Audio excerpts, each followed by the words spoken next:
Vince McMahon with the look at that cell phone.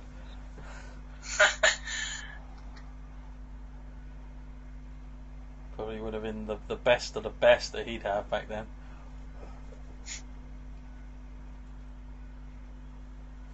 I love that. Did you see the Rock in the background there?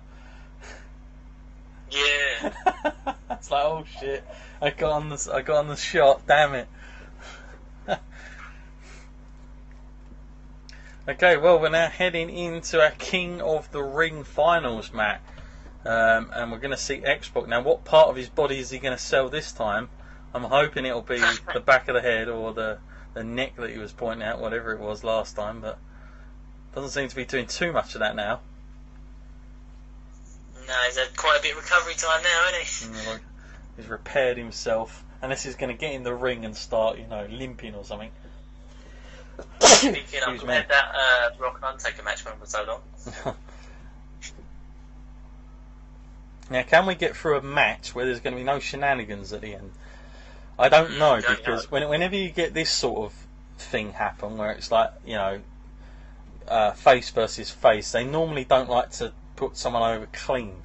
That's just how it goes sometimes. So I'm guessing there's going to be something here, as Billy Gunn or Mr. Arse is getting an interview from Michael Cole himself backstage.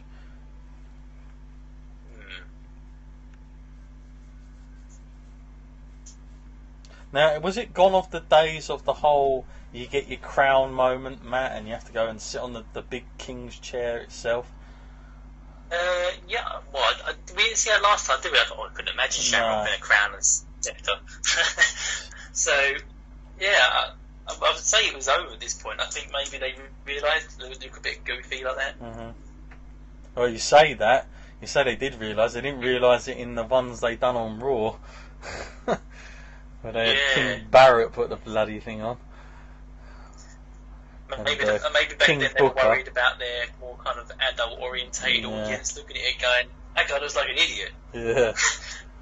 Yeah, only Jerry Lawler can get away with things like that.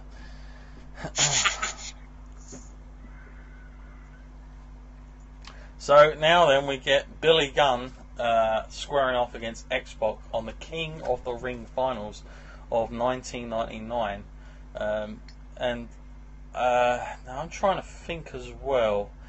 This possibly, again, listeners will always email me because you guys are good at that, but you'll tell me. But this possibly, Matt, is the first time we've had a finals where it's face versus face. Kind of want to say. I'm just trying to go through all of them in my mind. I can't recall that's happened thus far. So it certainly did make this somewhat of a big deal. Out of these two guys, though, Matt, I mean, I know last year didn't really do anything justice, but when you look back at the prestige of your Bret, your Triple H, your Owen Hart, and Steve Austin, those guys, if WWE, especially when you know that they used the tournament back with it, you know that they put a lot of time into making this what it was meant to be. So therefore, you're trying to make the next up and come guy. Out of these two guys, Matt, if we didn't know anyway, who if you was booking it at the time and they said, right, okay, these are the two guys, which one would it have been for you that you would have seen the most potential in? If you had all the creative power to book them properly after this, who would have been your guy? I mean, it would have been Billy Gunn for me because he seems more versatile. He can work with bigger men and smaller men, and he's definitely stronger than he looks as well. He's easily able to power press slam quite a lot of the roster, and he seems better on the mic. He's got the popularity from the tag team that he's in. I think, and there was probably potential to break up that tag team moving forwards. So I would have probably said Billy Gunn. How about you? That's exactly who I was going to say. So I thought you was actually going to go with X-Pac, but I would have gone with Billy Gunn as well. Just not that there was anything wrong with X-Pac. He was a great performer, and probably if it was anybody else, it would have been X-Pac. Like if it was Road Dogg or something, I would have gone with X-Pac. But Billy Gunn for me, like you said, he's got the most overall kind of abilities going forward. I think as a performer, I wasn't too sold on the whole Mr. Arse as a name, like a proper titled name. I think it's good as like a side name, kind of like a known as another name, like when they give you a little kind of gimmick name. But I thought that going forward would be a problem when you try and make it serious. That may be an issue. But Billy Gunn as a performer, I think, you know, he would have been the one I would have identified. I think as a whole, if we were starting this, he may not be.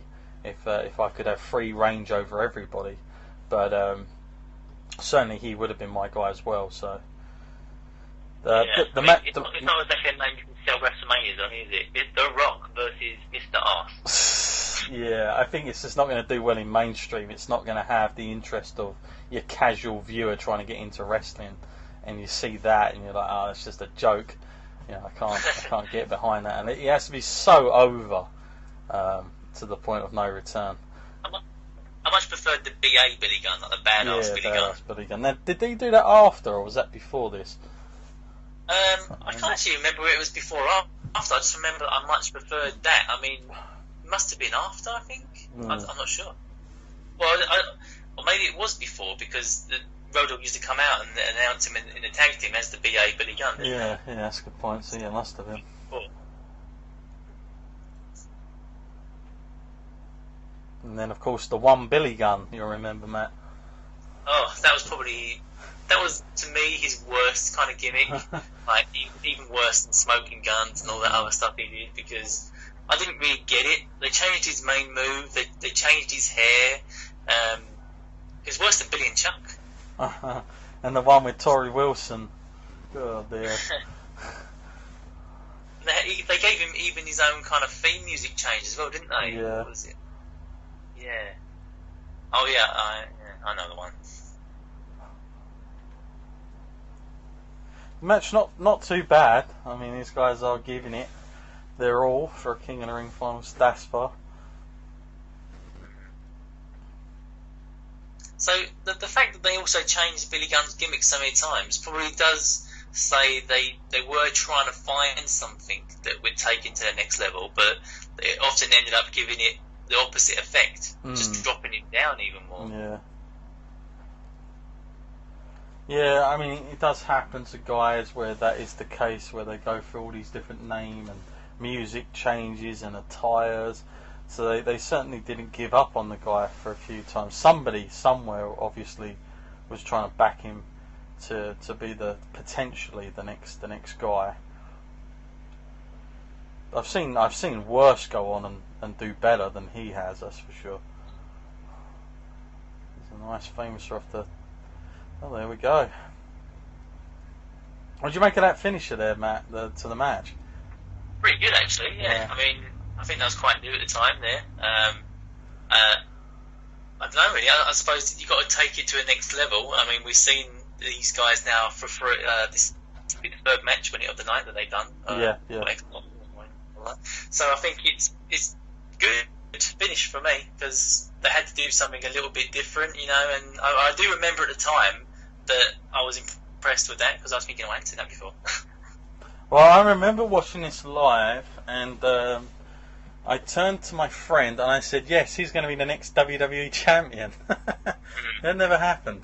Well, I would have believed that if I had heard that. I would have thought, well, yeah, you could be right there, because he's popular, and you know, at this point it did look like his career was going up and up and up, and then all of a sudden at this point it reached a peak, and it was like, oh, that's as far as you can go.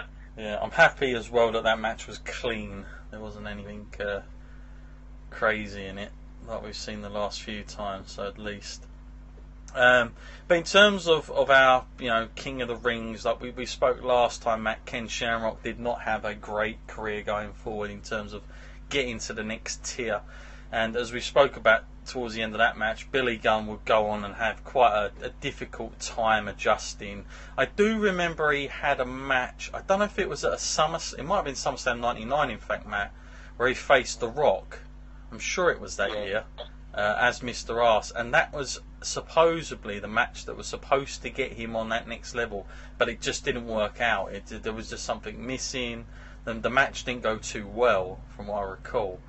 And then he sort of got swallowed down again. But it kind of was back-to-back years of King of the Ring not producing what it was supposed to do, Matt, in terms of that, wasn't it? Probably the a couple of the weakest ones there, along with King Mabel. I think we've definitely identified that one as an extremely odd move. So yeah, that is our King of the Ring 99. Now we're involved in a match here, Matt. As I said before, we're right into the Attitude Era. There's your moment there, Matt, as well. I just seen. It was me. It was me. Oh la la. I was looking at these videos and I was thinking, oh man, how young does Stephanie look there? Yeah. It's like so weird. I even used my own daughter. There's no limits to what I'll go to. She's always been a constant. We've seen her there every week. Yeah. Like from this point on, she wasn't so. Once she gets through this and then joins with Triple H in '99, we see her nearly every week. Yeah. So the transition from what she is now is almost seamless. Yeah. I remember this part as well on this crucifix thing. I mean, this must have been quite a big decision for Vince as well, because he brought his daughter into this kind of world here, which, I'm not too sure he would have been, like, 100% backing or, like, thinking it was a great idea, but obviously it did turn out to be an amazing, like, inspirational idea, but she must have been quite young to be getting into all this. Yeah, well, I mean, in, like, the times around 96, 97 onwards, I know for a fact that she was backstage in the gorilla position. She was learning all that, but Vince had told her, look, if you want to be in the business, you've got to learn everything from the ground up, like anyone else would have to. So he made her go through her paces for about a good couple of years, learning everything. And then she found a spot in the gorilla position where she used to actually help the commentators come out with lines and stuff like that, and just watch over the matches, like have the referee's earpiece and stuff like that. So she was very hands-on in the backstage area, from what I gather. But as far as an on-screen, it's a whole different ball game. Like we'd seen Shane come on the scene, so it's like a completely new thing. When you've got Linda, Stephanie, Vince, and Shane all out there, as we found that in the WrestleMania after this. It was always an interesting journey between like Shane and Stephanie's transition to where they got to in the end. Because I remember in the earlier event, Shane used to be a referee, didn't he? Yeah, absolutely, yeah. Which I guess how many people that are born into this kind of world would just get it handed to them, spoon fed. I think Vince is the sort of mentality that he's had himself. He wants them to both work for it, and that's the way he's brought them up. That's his mentality. So I don't think they've just been handed over like all this great power. I think he's definitely made them work for it and learn the business, just like anyone else would, if not harder, because they are the McMahons. How many times has Vince's office been done in like that?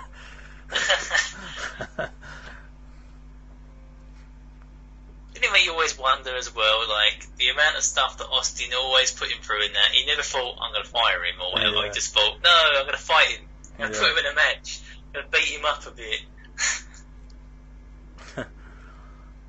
Or I won't fire him because he's my number one star. So I don't know what I'm going to do, just fight him a bit.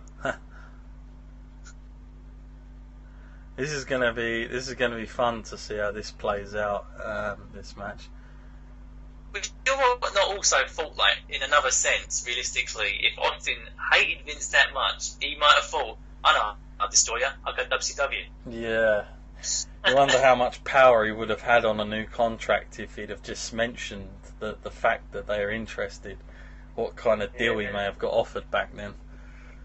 Could have been crazy. So we hear in this match there can be no corporate interference, Matt, into this thus far. So that briefcase substantially is for power, I'm guessing. Control is what that's representing. Man, who would realistically have made this match? You have to be, well, Vince probably is at this point in his character, off your rocker here. Yeah. Are you up to where I'm up to? We're seeing Vince come out here, Matt. Yeah. Yeah.